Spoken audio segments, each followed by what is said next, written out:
I had a really interesting gentleman about 3 or 4 years ago. Very soon, when I got into sort of working with the remodeling companies, and he had grown very successfully, had really grown very quickly. And I said, "What do you attribute that to?" He said, "I budget a certain amount of money every year for mistakes. For When I put mistakes. somebody for mistakes," he said, "I know when I put somebody in a position of responsibility, they're not going to be able to truly learn the job if I don't let them do it and make some mistakes." Now, he said, "We work really, really hard to make sure we catch the mistakes.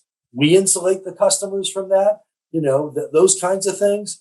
But it's really hard to ask somebody to take on the management responsibility, start making decisions, or take on an area of responsibility within the operation, and then expect that they're going to do everything as well as you do." And so there's that period of time where you have to sort of trust your processes, communicate as well as you can, and develop them. But you have to also be willing to accept there's a learning curve, right? It's going to take some time. I really like that idea of budget for mistakes. And I know that might sit in a difficult way with many people listening because, hey, I don't want to have to lose money, but there's that insight that if I'm ever going to develop my team, it's going to cost me something upfront in time and money. But that initial investment, if I do it right, will pay off in the long run. Is that what I'm hearing you say? Exactly right. And there's only so much you can learn before you're in a position where you make the decision, you have the ability to impact things positively or negatively.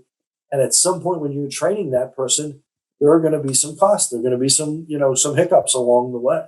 And, it's interesting in this industry, maybe it's partly because of the size of companies and how they grow. But training is an area where there is just a tremendous need. Management training, leadership training, process training, those kinds of things. And it's hard to really, stop an operation that's, very busy, has a lot going on, and really develop that in their folks. But, companies that really are successful over a long period of time, they've made an investment and they've gotten good at that training process.